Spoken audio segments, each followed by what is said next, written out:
에 시몬이라는 구레네 사람이 시골에서 오는 것을 붙들어 그에게 십자가를 지어 예수를 따르게 하더라.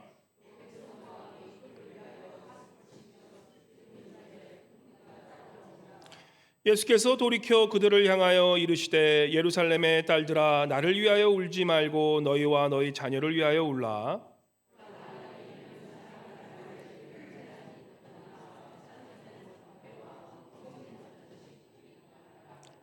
그때 사람이 산들을 대하여 우리 위에 무너지라 하며 작은 산들을 대하여 우리를 덮으라 하리라.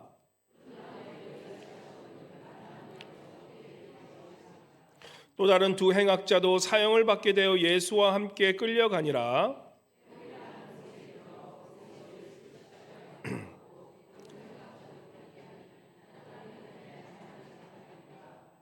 이에 예수께서 이르시되 아버지 저들을 사하여 주옵소서 자기들이 하는 것을 알지 못함이나이다 하시더라. 그들이 그의 옷을 나눠 제비 뽑을세.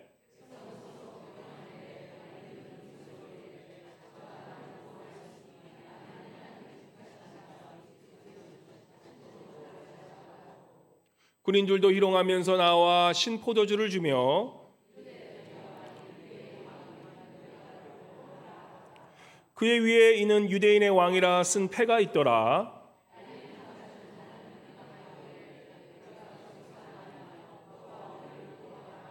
하나는 그 사람을 꾸짖어 이르되 내가 동일한 정죄를 받고서도 하나님을 두려워하지 아니하느냐.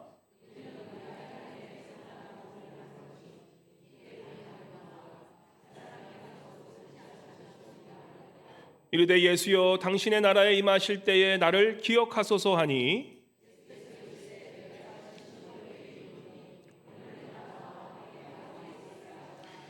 때가 제60쯤 되어 해가 빛을 잃고 온 땅에 어둠이 임하여 제90까지 계속하며 예수께서 큰 소리로 불러 이르시되 아버지 내 영혼을 아버지 손에 부탁하나이다 하고 이 말씀을 하신 후 숨지시니라.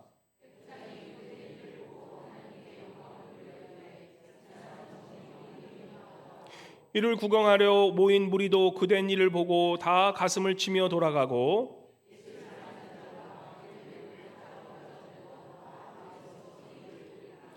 공회의원으로 선하고 의로운 요셉이라 하는 사람이 있으니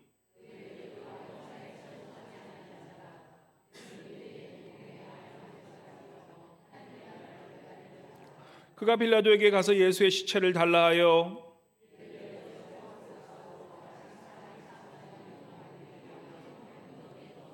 이날은 준비일이요 안식일이 거의 되었더라.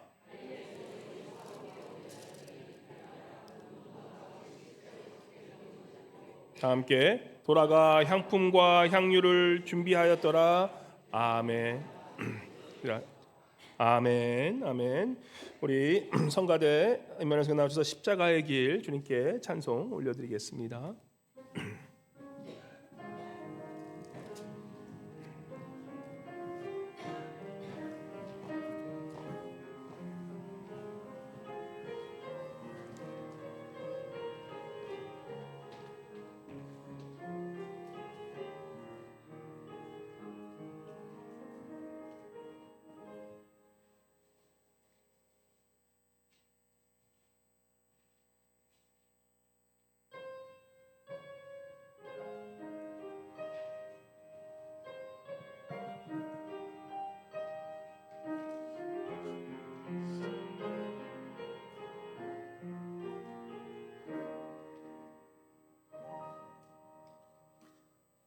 어느 누구도 알아보지 않았던 그 길, 아무도 서지 않았던 그 좁은 길, 그 길에서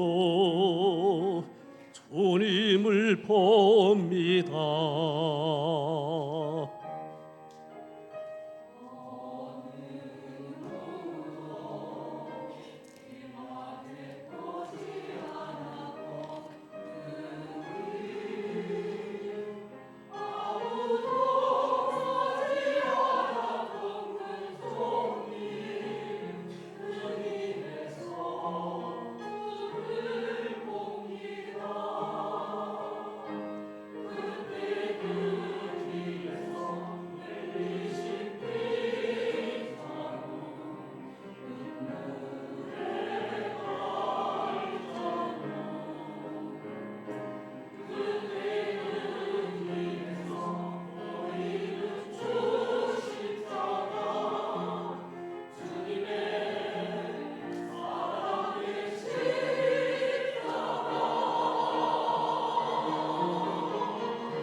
다시 한번 큰 박수로 주님께 영광 올려드리겠습니다.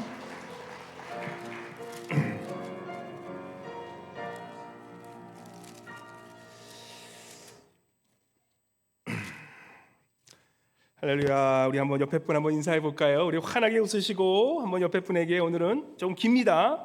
하나님은 당신에게 풍성한 삶과 영원한 생명을 주시는 사랑의 하나님이십니다. 이 정도 외우시겠죠? 우리 하나님은 당신에게 풍성한 삶과 영원한 생명을 주시는 사랑의 하나님이십니다. 예. God is a loving God. God gives you abundant life and eternal life, and He is a loving God. 우리 다시 한번 뒤에 분에게 한번 인사해 볼까요? 하나님 당신에게 풍성한 삶과 영원한 생명을 주시는 사랑의 하나님이십니다. 예, 아멘, 아멘. 오늘 참 여행 가시고 타주로 가신 분이 많으신데, 이런 분들은 같이 이렇게 축복의 말씀을 나누지 못한 게 얼마나 안타까운지 모르겠습니다. 예, 감사합니다. 예, 우리 지난주에 우리 인간에 대해 얘기하면서 우리 아담이 지은 그 죄, 우리가 동일한 범죄는 짓지 않았지만 우리 인간은 이 태어나서부터 이러한 죄라는 것을 타고난 그러한 원죄가 있다는 것을 우리가 나눴습니다. 그렇게 보면 우리가 자꾸 인간에 대해서 너무 부정적인 것만 우리가 너무 부각할 수가 있는데, 오늘은 말씀을 통해서 좀 다른 각도로 우리 주님께서 왜 십자가에 돌아가셨는지를 다시 배우면서 한번 우리 인간에 대해서 다시 한번 좀 더 나누길 원합니다. 좀 더 긍정적인 그런 측면으로 우리 인간을 좀 바라보기 원합니다. 특별히 우리 부활절 되면 항상 우리 십자가에 대한 그런 설교는 많이 듣고, 또 특별 새벽기도 할 때 항상 그 십자가에 대한 얘기를 많이 들었기 때문에, 오늘은 이 십자가, 예수께서 돌아가신 그 십자가의 죽음을 우리 다시 한번 인간을 회복시키시는 그러한 각도에서 우리가 말씀을 나누면서 우리 인간에 대해서 조금 더 깊이, 우리가 어떤 인간인지를 좀 깊이 알아보고, 그 인간을 깊이 알아봄으로 말미암아 그 십자가의 죽음이, 예수 그리스도의 십자가의 죽음이 왜 그토록 필요했고, 그 십자가의 죽음으로 말미암아 우리에게 어떠한 변화가 있었는지를 좀 나눠보면서 우리가 그 십자가 은혜를 나누고 또한 그 은혜를 전하고 살아가는 저와 여러분이 되시기를 바랍니다. 자, 우리 인간에 대해서 우리가 좀 아는 게 필요해요. 우리 철학은 결국 뭡니까? 네 자신을 알라예요. 우리가 너무 나 자신을 모르고 사는 우리들 아닙니까? 그래서 우리가 나 자신을 알면 알수록 우리는 겸손해질 수밖에 없어요. 나 자신을 모르는 인간은 정말 날뛰는 거예요. 근데 결국은 그 인간은 결국에는 이 사망으로, 죽음으로 갈 수밖에 없다는 것을 그걸 깨달은 자들은 겸손하게 살고 내 삶이 내가 어떠한 인간인지를 아는 삶일수록 내 삶에 그런 가치를 두고 살아갈 수가 있다는 것입니다. 그래서 인간은 무엇으로 창조되었는지 우리가 다 아시죠? 창세기 2장 7절 보시면 우리가 사람이 무엇으로 만들어졌는지 한번 읽어보도록 하겠습니다. 시작. 여호와 하나님이 땅에 흙으로 사람을 지으시고 생기를 그 코에 불어넣으시니 사람이 생명이 되니라. 우리가 이게 스킨 한번 만져보세요. 이게 참 싱싱하고 참 로션도 많이 바르고 스킨도 많이 발라서 참 이렇게 좋지만, 우리가 결국에는 뭐예요? 흙에서 와서 흙으로 지어진 그런 인간이라는 것이에요. 한번 옆에 분에게 한번 말씀해 보실래요? 좀 메이크업 하시라고. 옆에 분에게 당신은 흙으로 만든 존재입니다. 한번 옆에 해주세요. 당신은 흙으로 만든 존재입니다. 뭔 소리야?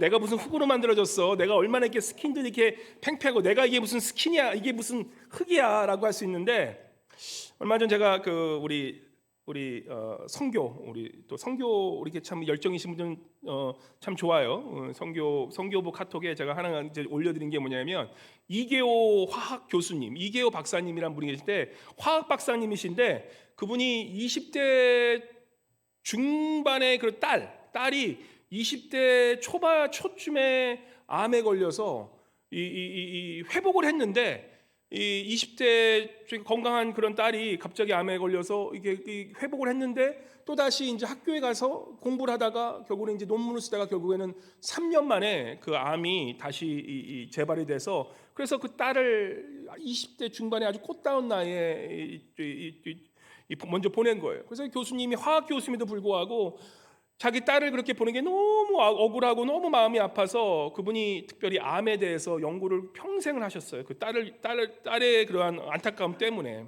그래서 그분이 말씀하시는 게 뭐냐면, 제가 카톡도 보낸 분도 계시는데 그분의 그러한 암에 대해 연구해서 얻는 그러한 그 중요한 진리는 뭐냐면, 결국 우리 인간은 계속 말씀드리지만 우리 안에 다 암의 세포가 있다라는 거예요. 근데 그 암 세포를 잘 유지하고 또한 그것을 확장시키지 못하게 하기 위해서는 결국 우리의 그 이뮨 시스템, 우리의 그 면역력을, 기본적인 면역력을 강화시키는 것, 그게 가장 건강하게 사는 비결이라는 것이에요.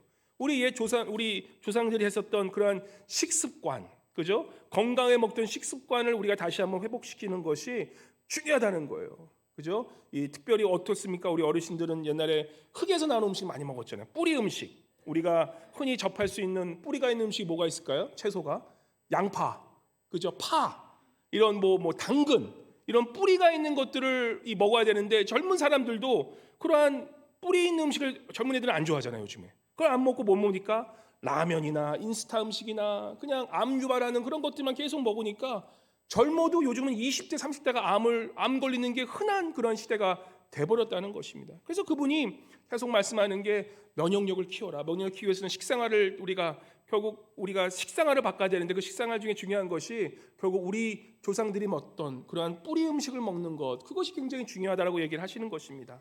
그러면서 이분이 크리스찬인데 흥미로운 말씀을 하시는 게 바로 오늘 우리 읽은 우리 창세기 2장 7절의 말씀, 흙에 대해서, 우리 인간이 흙으로 지었다는 거예요. 근데 이분이 화학 박사님 아십니까? 화학 박사님으로서 이분이 연구하고 또 화학 성분을 연구하고 이런 걸 연구하신 분인데, 재미있는 말씀하세요. 이분이 말씀하신 것뿐만 아니라 또 다른 과학적인 분들, 과학자들 똑같은 말씀하시는 게, 우리 인간의 기본적인 화학 성분을 연구해 보니까 흙의 구성적인 그 화학 성분과 정말 말도 안 되게 기가 막히게 매치가 된다는 거예요. 말도 안 되게 이게 똑같이 이게 비슷한 같은 걸로 이게 일치하는 것을 보여준다는 것입니다.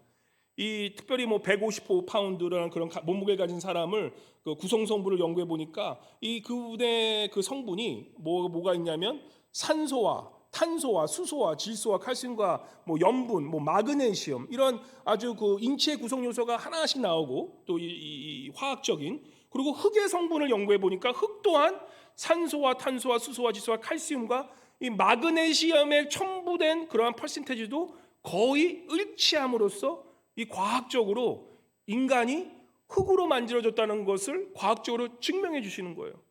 그러니까 우리가 이 성경에 나오는 말씀이 얼마나 진리의 말씀이냐면, 이 과학자들이 그거를 성경을 증명하려고 그러는 게 아니라, 과학자들이 그렇게 해보니까 인간은 결국에는 뭐예요? 이 흙의 성분과 거의 과학적으로 동일하다는 것을 그렇게 과학적인 이 과학자들이 증명해 주는 거예요. 그러니까 이 성경에 얘기하는 우리가 흙으로 지었다는 것이 과학적으로 증명이 된다는 것이에요. 사실 우리가 우리 과학자 얘기하는 건 별로 신경 안 쓰잖아요. 우리 과학자가 얘기한 건 화학 성분이 어떻게 알아 우리가. 근데 우리가 과학자를 얘기 안 해줘도 우리 인간이 흙으로 만들었던 것을 알 수가 있는 때가 언제냐, 그죠? 장례식 가보면 알 수 있어요. 목회자로서 장례식을 가보면 바로 그 전날까지도 살아계셔서 그냥 깔깔깔 울으시고, 예수님, 목사님 기도해 주셔요라고 하면서 그런 분이 딱 돌아가세요. 딱 죽으시고 이제는 다음 날 장례식 할 때 어떻게 됩니까? 우리가 우리가 화장하잖아요. 화장. 주로 요즘 화장을 많이 합니다. 믿는 분들도 화장하고 나서 그 납골을 납골이라는 뜻이 뼈를 거두어 드린다는 것이 납골이라는 뜻이에요. 그래서 납골 당하면 그 뼈를 거두어 드리는 것을 보관해 두는 게 납골당이에요. 그래서 뼈를 갈아가지고 이게 화장해가지고 이 조그만 바늘에다가 이 병가루에 주세요. 그러면 그 병가루에 있는 그 화장한 그 뼈가, 인간의 그 뼈가 어떻게 생겼냐면 하얀 모래가루처럼 나와요. 그러니까 우리 바닷가 가면 이 하얀 이런 모래바다 있잖아요. 그런 모래바다처럼 바닷가에 있는 그런 하얀 모래알만처럼 그렇게 딱 봐요. 그래서 우리가 어떤 아이한테 그걸 딱 줘버리면, 이게 납골 줘버리면 아이들은 이거 모래알이네? 그렇게 착각할 수 있을 만큼, 그죠? 그래서 우리 성경이 얘기하는 인간은 흙으로 왔다가 흙으로 간다는 것, 그것이 정말 너무나 하나님께서 우리를 흙으로 창조하셨다는 것이, 이것이 진짜 사실이라는 것이에요. 하나님께서 우리를 흙으로 창조하시고 결국 우리는 죽으면 흙으로 갈 우리의 인생이라면 인간이 무엇인가 그 본질을 찾기 위해서는 흙이 어떠한 성질을 갖고 있는지 알면 우리의 본질을 알게 돼요. 그러니까 제가 다른 목사님들 사실 뭐 책 많이 인용하는 거 별로 안 좋아하는데 사실 도서관에 있는 우리 이재철 목사님 우리 새가족반에 보면 인간에 대해서 얘기하시면서 아주 좋은 말씀하시고 제가 오늘 말씀 좀 인용을 합니다. 흙의 첫 번째 우리 인간이 누군지를 알기 위해서는 흙의 첫 번째 그 요소를 알아야 하는데 하나님께서 우리를 흙으로 만들었다는 것은 그 흙이 어떠한 그 특성을 갖고 있는지 알면 우리가 어떤 인간인지 알게 되는 거예요. 흙의 첫 번째 특성이 무엇이냐? 생명이라는 거예요. 생명. 왜 생명이냐? 모든 생명체는 어디서 나옵니까? 모든 음식, 우리가 말하는 그런 뿌리 음식, 우리가 얘기하는 채소, 농사하신 분은 아시잖아요. 모든 그런 우리가 씨를 뿌리고 뭐가 나오면 그게 다 어디서 나옵니까? 흙에 있는 영양분으로 말미암아 모든 채소나 모든 이 식물들은 다 자라게 돼 있어요. 흙이 없다면 채소가 자랄 수 없다라는 거예요. 어떤 분이 그럴 수 있어요. 그럼 바다에 나오는 물고기들은? 바다 또한 그 바다 밑에 흙이 있기 때문에 그 흙에서 나오는 영양가로만 해서 물고기들이 거기서 그 먹은 것을 먹고 그러면 이렇게 얘기할 수 있어요. 육식동물은 어떻게 합니까? 육식동물 또한 초식동물이 식물을 먹고 자란 그 초식동물을 먹고 이 육식동물도 살게 될 수밖에 없어요. 그래서 우리의 이 푸체인, 이 체인을 보면 결국에는 흙이 모든 것을 시작하게 하고 흙에서 모든 생명이 시작된다는 것을 알 수 있어요. 그래서 흙은 무엇이냐? 결국 우리의 이 인간이라는 것은 무엇이냐를 했을 때 우리는 뭐예요? 생명이 우리의 가장 중요한 인간의 특성 중에 하나라는 거예요. 우리 아까 얘기했죠. 그죠? 하나님께서 우리에게 흙으로 만졌다는 것은 뭐냐면 이 흙을 통해서 풍성한 삶을 누리게 하시고 흙을 통해서 생명을 주신다라는 거예요. 그래서 하나님께서는 우리를 창조하실 때 바로 흙으로 창조하심으로 우리를 어떻게 하십니까? 바로 영원한 생명을 주실 뿐만 아니라 어떤 생명? 풍성한 생명을 흙이라는 것을 통해서 우리를 만들어 주셨다는 것입니다. 그래서 우리가 흙다운 삶을 살아간다는 것은 뭐냐면 우리에게 주신 그 생명을 어떻게 합니까? 흙이 어떻게 합니까? 흙이 다른 생명을 키워내잖아요. 바로 우리가 흙다운 삶을 살아간다는 것은 바로 우리에게 주신 생명을 전하고 사는 것, 그게 바로 흙다운 삶이요 사람다운 삶이라는 것이에요. 그래서 하나님은 우리를 창조하실 때 바로 그 흙으로 창조하심으로 바로 생명으로 우리에게 창조하셨다는 것입니다. 그런데 인간은 어떻게 합니까?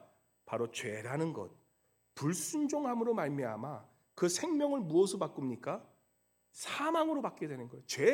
그 죄악된 것으로 말미암아 하나님의 떠난 그러한 흙의 삶에서 어떻게 되냐면 바로 타락한 인생, 바로 생명이 아니라 죽음으로 가는 인생을 죄를 범함으로 타락하게 된다는 거예요. 그래서 우리가 예수 그리스도께서 오늘 이 십자가에 죽으셨다는 의미는 무엇이냐면 바로 예수 그리스도의 십자가를 통하여서 이제는 죄로 말미암아 영원한 생명, 풍성한 삶을 주신 그 하나님의 그 뜻대로 살 우리가 죄로 지음으로 말미암아 이제는 사망의 그런 권세에 놓였다면 바로 예수 그리스도의 그 십자가의 은혜로 말미암아 우리가 이제는 사망 권세가 아니라 다시금 하나님께서 주신 바로 흙의 그러한 특성인 영원한 생명, 그러한 풍성한 생명으로 회복되셨음을 믿으시기 바랍니다. 그게 십자가의 의미라는 거예요. 우리 옆에 분에게 한번 말씀해 보십시오. 다시 한번 이렇게 했으면 좋겠습니다. 십자가를 통해서 따라해 보세요. 십자가를 통해서 하나님은 우리에게 풍성한 삶, 영원한 생명을 회복하셨습니다. 옆에 분에게 한번 누르고 있어요. 풍성한 삶, 영원한 생명 누리고 사세요라고 한번 그렇게 인사해 주시기 바랍니다. 풍성한 삶, 영원한 생명 누리고 사세요. 그게 십자가를 깨닫는 삶이라는 거예요. 두 번째 흙의 특성은 무엇입니까? 흙은 사랑이라는 거예요. 사랑이 뭡니까? 모든 것을 품어주는 것이에요. 이 땅에 쓰레기들이 얼마나, 우리 교회만 하더라도 우리가 일주일에 저 큰 덤스터에 쓰레기들이 잔뜩 쌓여요. 그죠? 뭐 하는 것도 없는데 쓰레기들이 왜 이렇게 많이 쌓이는지. 우리 집에 보면 쓰레기들이 이렇게 많이 쌓이잖아요. 근데 그 쓰레기들이 다 어디로 갈까 궁금하지 않으세요? 거의 대부분의 쓰레기가 땅에 묻혀요. 땅에 묻혀서 땅으로 덮어버려요. 뭐 바닷가에 가서 땅을 덮든지 하여튼 어디 가서 땅에 덮여서 그 땅이 어떻게 합니까? 그 모든 것을 그 오물이나 이런 쓰레기들을 다 이 땅에 덮음으로써 그것을 정화시킨다는 거예요. 땅에 있는 그러한 이 정화시키는 그러한 이 성분들이 이 모든 쓰레기들을 다 덮어서 그 쓰레기들을 땅 이 흙처럼 이렇게 이 정화시키는 그게 땅의 역할이란 거예요. 근데 요즘에는 우리가 어떻습니까? 많은 일회용 용품, 플라스틱 이런 것들이 땅이 흙이 품어줄 수 없는 그런 물건들을 만들어서 사실 지금 이런 이 환경적인 그런 것들이 많이 나오지 않잖아요. 문제들이 많이 나오잖아요. 근데 땅의 본질은 우리가 하나님의 창조하신 대로 우리가 살면은 이 땅이 모든 것을 이 흙이 모든 것을 품어주고 그것으로 다 정화시키는 그런 역할을 하게 한다는 것입니다. 그래서 이 흙은 결국 사랑으로 품어주는 그런 역할을 한다는 거예요. 똑같아요. 우리도 하나님께서 우리를 어떻게 창조하셨습니까? 하나님께서 우리를 창조하신 이유는 뭐예요? 하나님의 그 영원하신 사랑을 받고 그 사랑을 다시 하나님께 드리기 위한, 이웃에게 전하기 위한 아담과 이브가 그렇게 하나님께서는 사랑으로 창조하셨다는 거예요. 우리 옆에 분 우리가 그런 노래 했잖아요. 당신은 뭐 하기 위해 태어난 사람?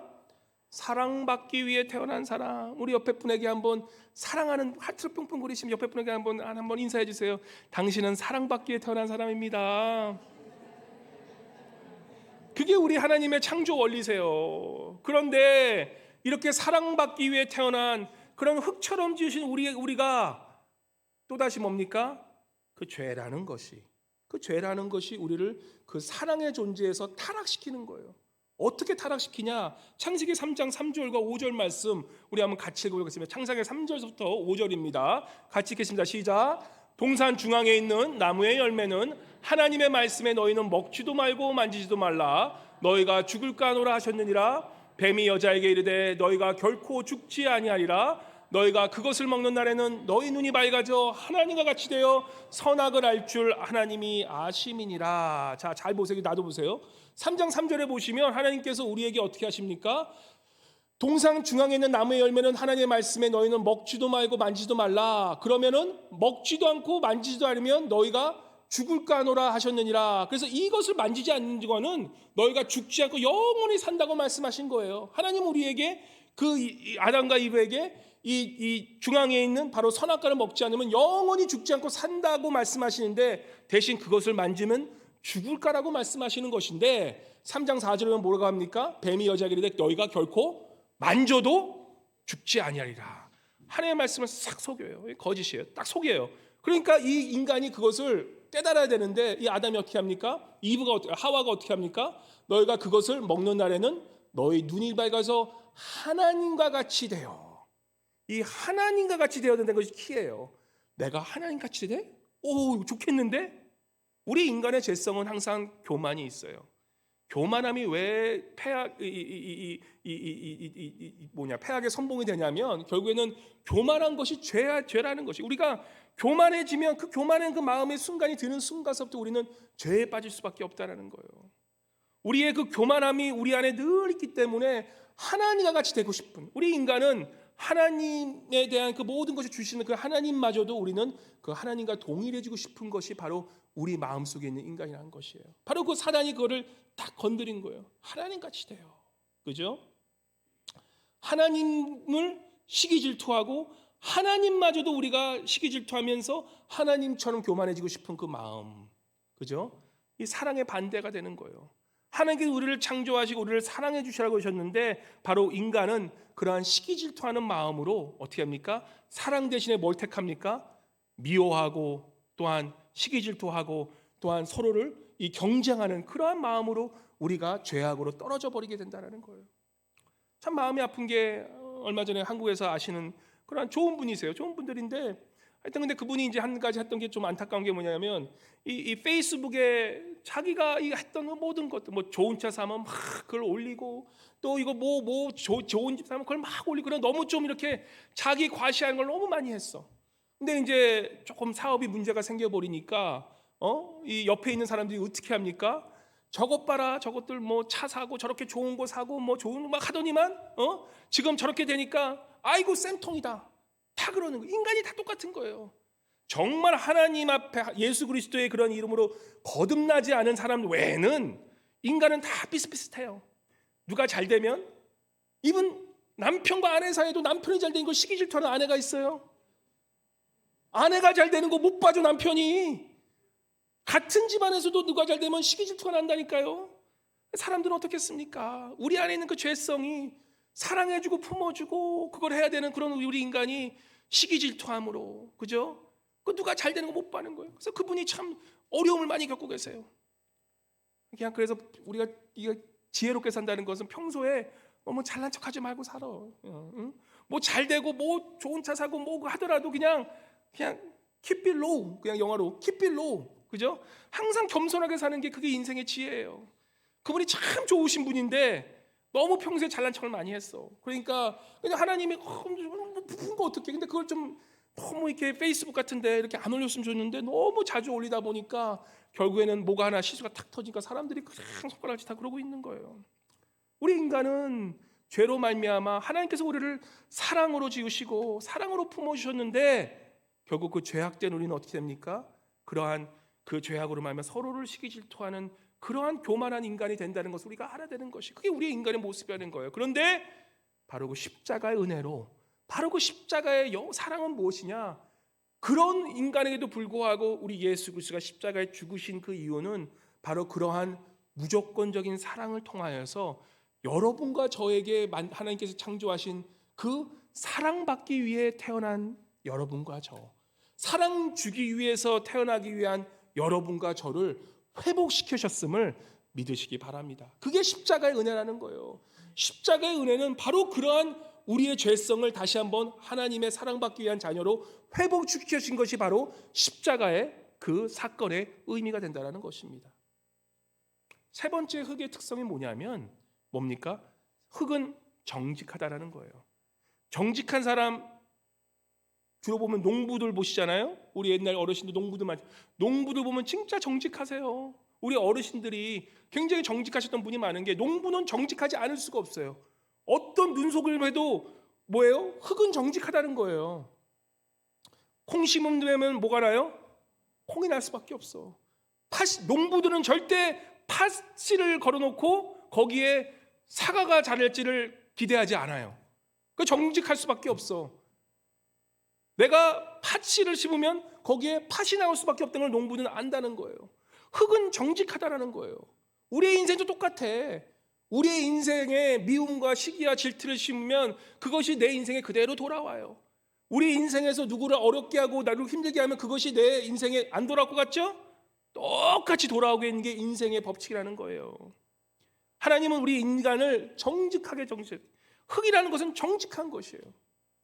그래서 내가 남을 속이고 내가 남을 어렵게 하면 그것 때문에 상처받은 마음이 있으면 그것이 내게 똑같이 돌아온다는 것을 우리가 깨닫고 살아야 한다는 것이에요. 그래서 인간은, 우리 하나님은 우리를 흙으로 지었다는 것은 우리를 정직하게 지었다는 것이에요. 요즘 성경 통독하고 계시면 이 성경 통독의 이 사도행전에 나오면 사도행전 잘 읽다 보면 성령이 임하세요. 근데 성령이 어느 곳에 임하냐라고 자세히 보면 성령은 정직한 곳에 임하세요. 성령은 어디에 임하세요? 누구에게 임하시냐? 한 마음을 품은 자에게 임하세요. 성령이 임하는 그곳은 온전히 한 마음을 품고 한 마음을 가지고 한 영혼이 되어서 한 몸이 되어서 하나님께 정직하게 나아가는 자들에게 임하세요. 그런 교회에 임하세요. 하나님의 특성이에요, 그게. 우리 정직이라는 말을 이 히브리어로 뭐냐면 야사르라고 그래요. 야사르. 야사르 뜻이 뭐냐면 좌로나 우호라 침치지 않고 한 방향으로 간다는 것이에요. 두 방향이 아니에요. 한 방향으로 가는 것이 야사르, 바로 정직이란 뜻이에요. 우리 기독교 윤리, 우리 한국교가 왜 이렇게 무너졌냐? 한국교는 다 잘하는데 그 안에 정직함이 많이 결여되어 있어요. 그걸 우리가 알아야 되는 것이에요. 세상에서 살기 위해서 정직하게 살아봐요. 어떻게 됩니까? 다 손해보잖아요. 그 세상의 가치관이 교회까지 들어온 거예요. 기독교에서 제일 중요한 것은 이건 뭐냐? 정직이라는 것이에요. 정직. 인테그리티. 인테그리티는 것이 뭐냐면 인테그랄, 모든 것이 합하여 하나가 된다는 뜻이에요. 그게 정직이라는 것이에요. 나의 말과 나의 행동과 나의 삶의 모든 것이 다 하나가 되는 것, 그것이 결국은 정직이라는 뜻이라는 거예요. 바로 그러한 기독교, 우리가 삶의 정직이 빠져버리면 신앙이 베이식이 빠져버리기 때문에 그 신앙에 자랄 수가 없게 되는 거예요. 그래서 모든 신앙의 바탕, 모든 교회의 바탕, 모든 우리의 가정의 그러한 성공의 바탕, 모든 사회의 바탕이 되는 것은 정직, 바로 신뢰 있고, 신뢰라는 것은 바로 정직하게 나와야 되는데 신뢰가 왜 깨집니까? 자꾸 거짓말하고 자꾸 말을 바꾸고 이런 것에서 신앙이 깨지면 바로 그런 곳에 성령이 임하지도 못하시고 바로 우리가 그러한 정직함으로 하나님께 영광 돌릴 수가 없다는, 그래서 정직인 것이 얼마나 중요한지, 모든 것이 기본이 되는 게 정직이라는 것이에요. 영어로 우리가 영어 편지 보내면 뭐라고 그럽니까? 마지막에 sincerely. 제가 그 말 참 좋아해요. sincerely. 물론 저도 부족해서 맨날 이렇게 가끔 말과 행동이 안 따를 때가 있지만, 그래도 그 sincerely라는 말을 참 좋아하는 이유가 다른 여러 가지 말도 있지만, 이 sincere라는 뜻이 뭐냐면 이 라틴어예요. 라틴어로 뭐냐면 이 sin과 sere가 같이 합쳐진 말씀이에요. 이 진실되라는 얘기예요. 진실되라. 영어로 sincere하면 진실되다라는 뜻인데 단어의 유래가 어디서 나왔냐면, 이 sin이란 것은 이 라틴어로 sin에, 스페니시 하신 분은 sin 하면, 꼰 하면 with예요. together. 그죠? 꼰 하면 together예요. 스페니시로. 근데 sin 하면 without, 뭔가 같이 없는 거예요. 그래서 sin네라는 이 sin이라는 뜻은, sincere라는 뜻은 without, 뭐 없다는 거예요. 없는데 뭐가 없냐? 이 세라라는 뜻은 왁스가 없다는 뜻이에요. 왁스. 이게 무슨 소리냐? sincere라는 뜻은 왁스가 없다는 뜻이에요. without wax라는 뜻이에요. 이게 왜 왁스라는 말에서 정지라는 말이 나왔냐라고 했을 때, 옛날 이 유럽에는 이 도자기가 굉장히 귀한 물품이었는데 이 질이 좋은 도자기를 이 모든 것이 좋아야 됐지만 특별히 한 가지가 금이 없어졌다 그래요. 금이 없어야지만 좋은 도자기예요. 당연한 거죠. 근데 조금이라도 그것에 그 크랙이 나거나 조금 나면 그러면 그 도자기 값은 확 떨어지는 거예요. 그래서 이 도자기 장사라는 사람이 어떻게 했냐면 주로 그 금이 간 것을 가리기 위해서 거기에 뭘 발효했겠어요? 왁스를 바른 거예요. 왁스. 예. 그래서 그 왁스를 살짝 바르면 아주 깜짝 같거든요. 그래서 그걸 비싼 값에 파는 거예요. 그래서 왁스가 없이 파는 도자기, 그게 정직하다는 뜻의 그 sincere라는 말의 유래가 됐다는 것입니다. 근데 이게 재밌는 게 헬라어의 뜻도, 헬라어란 피스티스라는 그 단어도 뭐냐면, 이 피스티한 단어, 이 헬라어의 정지라는 단어가 뭐냐면, 그 정지라는 뜻, 그 원어의 뜻을 보면 suntest이라는 뜻이에요. suntest. 이게 뭐냐면 햇빛에 비추라는 뜻이에요. 뭘 햇빛에 비칩니까? 그 도자기를 왁스가 붙여져 있는지 안 있는지, 눈속임을 했는지 안 했는지 태양을 딱 보고 해에다 딱 비춰보면 그 금이 간 것은 어떻게 됩니까? 그 태양에 딱 비추면 거기가 딱 티가 나는 거예요.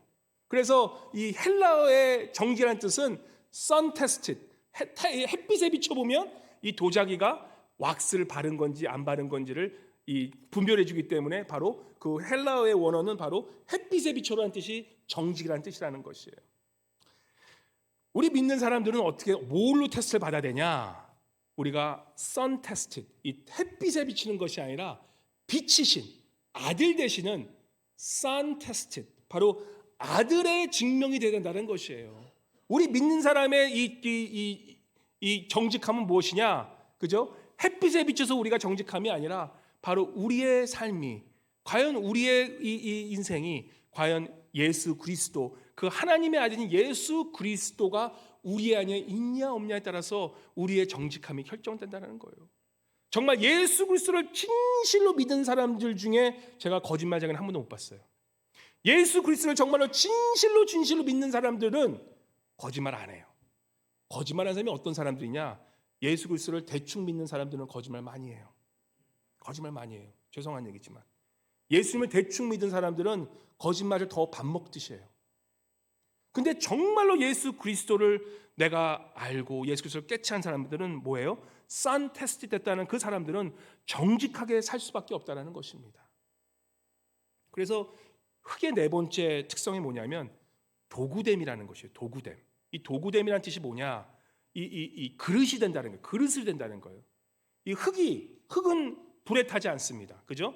흙은 물을 부어줘서 이게 반죽하면 그것에서 이 토기장이가 잘 만드는 대로 그대로 빚어지는 게 이 흙의 특성이에요.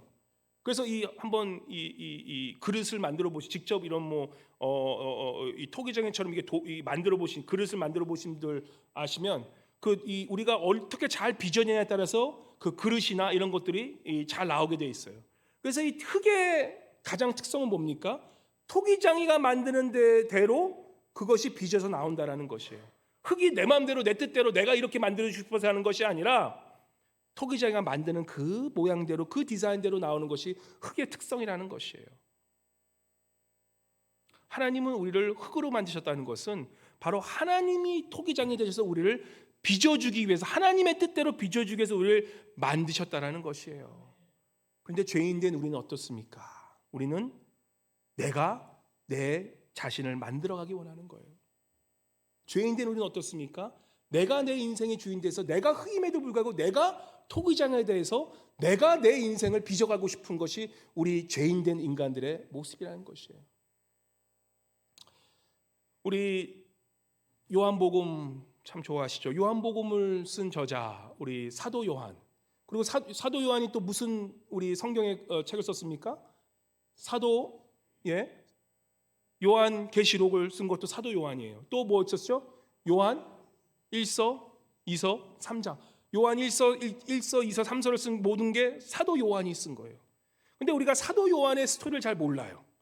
이 사도 요한이 왜 그러한 엄청난, 물론 성경은 성령의 이 인도하심으로 성령이 이 바람을 부셔서 생명을 부려서 썼다라는 거예요. 근데 그 성경을 쓴 그 기자들 또한 바로 하나님이 이미 그 기자를 그릇으로 만들어줬기 때문에 그러한 성경을 쓸 만한 그릇이 됐기 때문에 하나님이 그를 통하여서 글을 쓰게 하신 거예요. 성경을 쓰게 하신 거예요. 그릇도 안 되는 사람에게 하나님은 그 성경을 쓰는 것을 맡기지 않으셨는데 이 사도 요한은 성령의 그러한 기름 부으신 그 생명의 말씀을 쓸 수 있는 저자로서의 그릇을 하나님께서는 이미 만들어 놓고 그 저자를 쓰셨다는 거예요. 이 사도 요한복음에 보면 19장 25절에서 27절의 말씀 사도 요한에 대한 얘기가 나와요. 우리 예수님께서 오늘 누가복음 23장에 보면 십자가에 돌아가십니다. 누가복음에 나오지 않지만 요한복음에는 예수님께서 십자가에 돌아가시기 바로 직전에 얼마나 인간으로 오신 예수님이 아니세요. 우리 예수님은 100% 참된 인간이셨지만 참된 하나님이셨지만 참된 인간이시기 때문에 그 어머님에 대한 지극한 마음도 있었다는 거예요. 우리 예수님은 어떤 사람은 예수님을 뭐 불효자라고 생각하는데 우리 예수님은 인간으로서 인간의 도리를 다 마치시고 십계명의 그 5개월 내 부모를 공경하라는 것을 다 끝까지 지키고 가신 분이세요. 그래서 크리스찬 진짜 예수라는 사람은 효자가 될 수밖에 없다는 거예요. 효자예요, 효자. 우리 기독교는 효의 종교예요, 효의 종교. 그래서 요한복음 19장 25절에 보면 예수님께서 이제 십자가에 돌아가시기 바로 직전에 이 사도 요한에게 부탁하십니다. 한번 25절, 26절, 27절 말씀 같이 보도록 하겠습니다. 시작. 예수의 십자가 곁에는 그 어머니와 이모와 글로바의 아내 마리아와 막달라 마리아가 섰는지라. 예수께서 자기의 어머니와 사랑하시는 제자가 곁에 서 있는 것을 보시고 자기 어머니께 말씀하시되 여자여 보소서 아들이니라 하고 오시고 또 그 제자에게 이르시되 보라 내 어머니라 하신데 그때부터 그 제자가 자기 집에 모시니라. 이 제자가 누굽니까? 사도 요한이에요. 사도 요한. 예수님께서 십자가에 지시기 전에 그 사도 요한에게 이렇게 얘기하는 거예요. 이제는 이 마리아, 나의 어머니 마리아가 이제는 뭐라 그럽니까? 내 어머니라 하신대. 그리고 그때부터 그 사도 요한이 자기 집에 모시니라. 우리 작년에 터키 갔다 오신 분들 우리 기억나시죠? 에베소 쪽에 가가지고 그 마리아 그 집 가신 거 기억나세요? 터키 가신 분들? 우리가 그때 마리아 생가를 갔다 왔어요. 근데 마리아 생가가 정말 저게 진짜 마리아가 우리는 큰 맨션을 생각했는데 저 구석에 그냥 야 저거 가지 말자 우리 다 그랬어. 저거 보나마나다. 조그만 이 초막집 같은 데 있는 거야. 조그만 이 완전히 집이 거의 그 문어집 같은 집에 맨션이 아니고 조그만한 그런 집에서 그런 집에서 사도 요한이 마리아를 모시고 살았던 거예요. 근데 우리가 잘 알다시피 마리아가 예수 그리스도를 성령으로 잉태하신 나이가 언제였습니까? 한 14살, 15살 아주 어렸을 때 성령으로 잉태하셔서 예수님을 낳게 되세요. 그래서 예수님이 언제 돌아가셨죠? 33살쯤 돌아가셨어요. 30세에 이제는 제사장의 그런 이런 이 랍비의 그런 나이가 됐을 때 공생의 시작하셔서 33년을 공생하시고 33살쯤에 돌아가셨어요. 그러면 마리아의 나이는 얼마나 됐습니까? 예수님이 돌아가실 때 이때쯤 나이가 마리아의 연세는 중반. 여기 계신 분들 마리아보다 다 나이가 드신 분들이죠. 한두 분 빼놓고. 저기 뒤에 있는 정희 집사님 정도 나이가 되셨을 것 같아요. 하여튼 40 중반, 40 후반에 사도 요한이 그 어머님을 시어머니 아니죠. 자기 어머니도 아닌 어머님을 몇 살까지 모신 줄 아십니까? 마리아가 몇 살까지 사신 줄 아세요? 복도 많으셔서 90살 이상 사셨어요. 3, 4살까지 사셨다고 이 역사학자는 쓰고 있습니다. 그러면 사도 요한이, 이 불쌍한 사도 요한이 마리아를 예수님의 제자라는 것 하나 때문에 3년 따라간 그 죄 때문에 죄는 아니죠. 그것 때문에 마리아, 예수님의 어머님을 몇 년 동안 섬긴 거예요? 거의 50년. 반세기를 마리아를 섬긴 거예요. 자, 이제 왜 요한복음이 그토록 사랑이 절절절절 흘러나는 말씀인지, 왜 요한일서를 읽으면 그토록 하나님이 사랑이시다, 요한계시로 보면 그토록 그 하나님의 계시가 왜 요한을 통해서 나왔는지를 우리가 알게 깨닫게 되는 거예요. 그 당시 사도 요한은 뭐 하고 있었냐? 정말 저 구석 말도 안 되는 그 마리아의 그 조그만 초막집에서 마리아를 봉양하고 살았어. 바로 그때에 다른 여러 제자들은 사도 바울 같은 경우 어떻게 했습니까? 그 베드로 같은 사도 어떻게 했습니까? 나가서 열심히 복음을 전하는 거야. 다른 모든 제자들은 바로 나가서 정말 예수를 위해 선교를 나가고 예수를 나가서 교회를 세우고 엄청 큰 일을 하고 있는데 사도 요한만 불쌍하게 저 구석에서, 저 터키 저 구석에서 그저 예수님의 어머님, 참 불쌍해. 제가 보면 인간적으로 보면 그 예수님의 한 말씀 때문에 내 제자야, 사랑하는 제자야, 내 어머니 좀 보살펴 주겠니? 이 말씀 하나 잡고 그 마리아를 50년 동안 섬긴 거예요. 그러한 상황 속에서 이 사도 요한의 그릇이 어떻게 빚어진지 아시겠죠?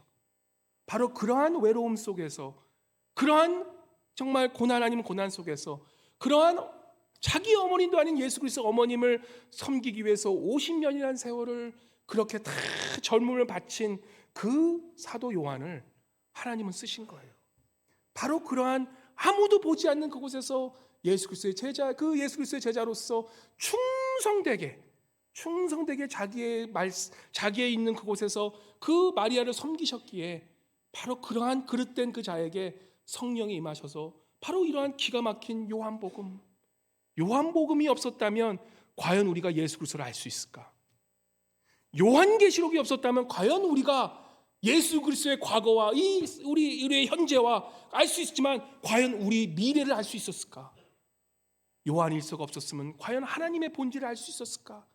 바로 그러한 충성된 정직했던 사도 요한을 통해서 하나님은 우리에게 요한복음이라는 기가 막힌 말씀 우리에게 선물로 주셨다는 것입니다. 바로 그러한 정직함, 그러한 충성됨에 그죠? 사도 요한을 쓰신 거예요. 사도행전 9장에 보시면 이런 말씀이 나요. 이 사도행전 9장에 보면 사울이 엄청 예수 그리스도를 죽이고 다녀요. 죽이고 다니는데 스데반까지 죽이는 그것에 참여합니다. 그죠? 그때까지만 해도 이 사울은 뭐예요? 그가 얼마나 자기 마음속에 의로운 자였는지, 얼마나 자기 속에서 그런 의로움을 가지고 자기가 정직하다고 믿었어요. 사울은 내가 정직하고 내가 사랑에 똘똘 뭉치고 내가 율법을 알기 때문에 내가 나 안에만 생명이 있다 그러면서 어떻게 했냐? 그리스도인들을 죽이고 다녔던 거예요. 그때까지 그는 몰랐어요. 자신이 얼마나 죄인이었다는 것을. 그런데 그가 다마스커스에서 이제는 예수를 만나잖아요. 예수님을 진정으로 만난 그 이후에 그는 어떻게 됩니까? 뒤집어지고 내가 여태까지 해서 내가 의로웠다는 그것이 얼마나 어리석었음을 깨닫게 되잖아요. 그러면서 놀라운 말씀이 적혀 있어요. 사도행전 9장 15절과 16절에 보시면 바로 뭐라고 말씀하시면 사도행전 9장 15절 우리 한번 같이 읽어볼까요? 사도행전 9장 15절에 하나님께서 이 말씀을 통해서 말씀하신 거 바로 읽겠습니다. 시작. 주께서 이르시되 가라, 이 사람은 내 이름을 이방인과 인군들과 이스라엘 자손에게 전하기 위하여 택한 나의 그릇이라. 하나님은 여러분과 저를 흙으로 빚으사 하나님의 도구로 쓰실 그릇으로 준비시키시는 것을 믿으시기 바랍니다. 바로 사울이 그렇게 죄악된 짓을 하고 있을 때 하나님은 이미 그를 택하셔서 하나님의 그릇으로 빚어지고 계셨다는 것이에요. 사도 요한을 그토록 50년의 시간을 충성됨으로 말미암아 이런 성경을 쓰는 저자로 빚으셨다면 바로 사도 바울이 그렇게 죄를 지고 있을 때 하나님은 이미 그 사울을 정하셔서 이미 그릇으로 정하시고 빚어가고 있었다는 거예요. 그래서 그가 어떻게 합니까? 바로 예수 그리스도를 만난 후에 이제는 그 안에 있는 것들이 다 변화된 다음에 회개의 중요성이에요. 우리가 정말로 주님을 만났는데 회개하지 않은 분들 많아요. 그런 분들은 내가 예수를 살아가는데 내가 참된 누구인지 깨닫지 못하고 살아요.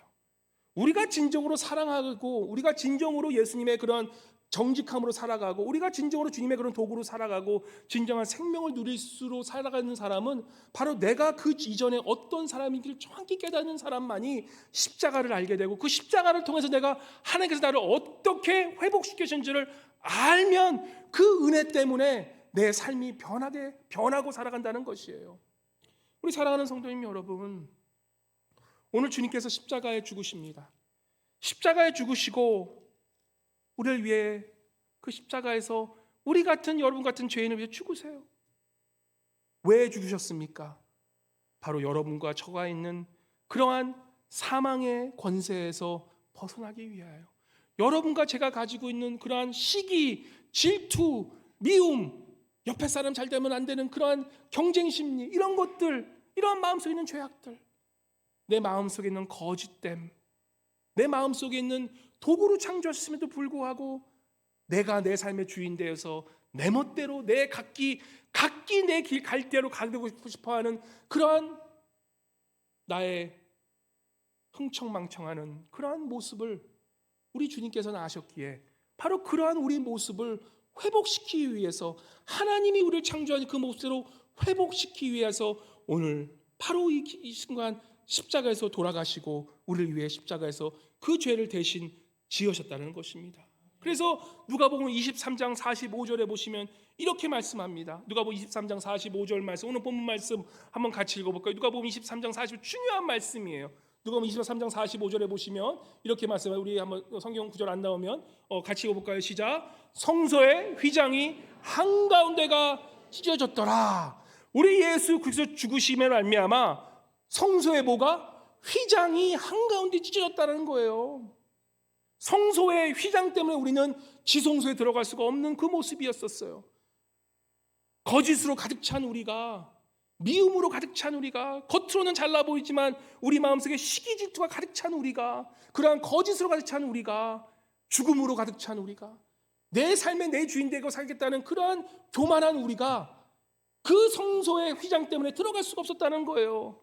그런데 바로 그 예수 그리스도가 죽으심으로 우리의 모든 죄악이 누구한테 전가됐습니까? 바로 예수 그리스도께 전가됨으로 우리 안에 있는 그 흙의 모습, 참된 하나님의 흙으로 지으신 그 참된 모습, 바로 죽음의 권세가 이제는 생명의 눈으로, 영원한 생명뿐만 아니라 지금 우리가 누릴 수 있는 생명의 풍성함으로 우리를 변화시켰다는 것이에요.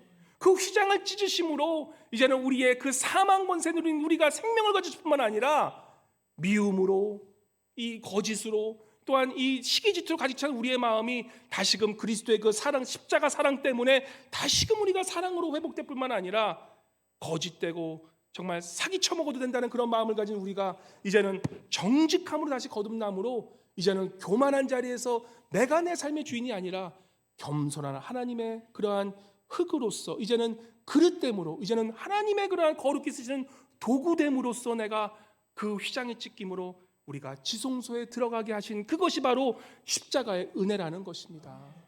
그러한 십자가 은혜이기 때문에 이 휘장에 찢김으로 우리가 하나님의 임재가 계신 그 지성소에 들어가게 됐다는 것이에요. 사랑하는 성도님 여러분, 그래서 십자가는 회복의 십자가예요. 여러분과 저는 사랑받기 위해 태어나셨어요. 그리고 여러분과 저는 지금 사랑을 받고 계세요. 여러분과 저는 정직하게 태어나셨어요. 한 마음으로 순수하게 어린아이 같은 마음으로 하나님을 믿게 태어난 그것이에요. 그래서 하나님은, 예수님은 십자가 죽으시고 여러분과 저를 그렇게 변화시키셨어요. 여러분은 죽음을 두려워도 말 안 한 이유가 이 주님이 죽으심으로 그 십자가를 통하여서 우리는 영원한 생명, 풍성한 생명을 지금 이 땅에서 누리게 살 수 있도록 주님은 십자가에 우리를 대신하여 죽으셨다는 말씀입니다. 그리고 가장 중요한, 여러분과 저는 그래서 하나님께서는 계획이 있은 거예요. 지금은 2024년 이제 7주 정도밖에 남지 않았어요. 7주밖에 남지 않은 이 시간 동안에 여러분과 제가 조금 도구로, 하나님의 도구로 사용되지 않겠습니까? 과연 무슨 도구로 사용되어질까요? 아직도 이러한 복음을 모르는 자들, 아직도 죄악에 빠지는 자들, 예수 그리스도 복음을 듣지 않으면 이런 소식은 들을 수가 없어요. 그저 죄악된 모습으로 살다가 죽음으로 갈 수밖에 없는 그런 사람들에게 이제는 우리가, 여러분과 제가 하나님의 도구가 되어서 정말 그러한 사랑으로 태어났다, 네가 정직으로 태어났다, 네가 영원한 생명을 가지고 풍성한 생명을 누리는 그러한 하나님의 회복을 주시는 그러한 십자가의 은혜가 너에게도 있다라고 그렇게 복음을 전하고 사시는 우리 사랑하는 사람의 하나님의 도구로 쓰여지는 귀한 성도님 모두 되시기를 주님의 이름으로 간절히 축원합니다.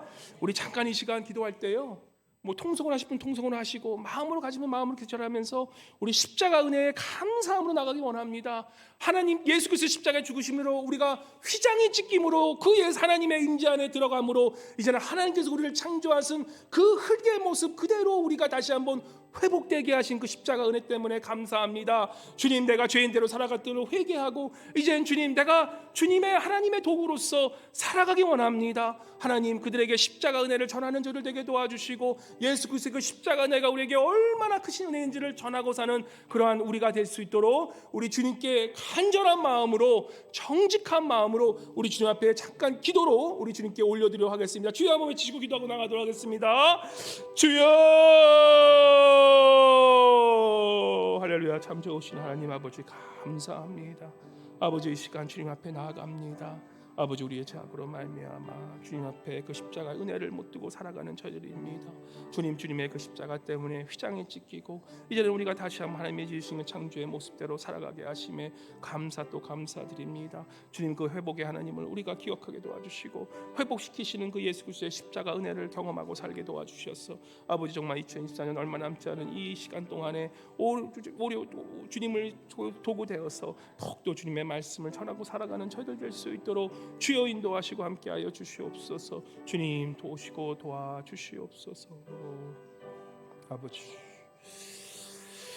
할렐루야. 참 좋으신 하나님 아버지 감사합니다. 주님의 십자가의 은혜로 그 휘장을 찢기로 말미암아 죄인된 우리가 이제는 하나님의 그 임재 계신 지성소로 들어가는 그러한 거룩한 하나님의 자녀로 변화시키신 은혜 감사 또 감사드립니다. 아버지, 우리가 그 십자가 은혜를 깨닫게 도와주셔서 이제는 우리를 하나님의 그런 영원한 생명으로 또한 풍성한 생명으로 회복시키시고 우리를 사랑과 정직한 마음으로 하나님의 도구로 회복하신 그 하나님의 은혜를 깨달아 그런 하나님의 도구로 주의 복음을 전하고 살아가는 우리 2024년 남은 얼마 되지 않은 이 시간 될 수 있도록 우리를 주님 변화시키시고 우리를 주님의 도구로 사용하여 주시옵소서. 감사드리며 살아계신 주 예수 그리스도의 이름으로 기도드리옵나이다. 아멘. 아멘.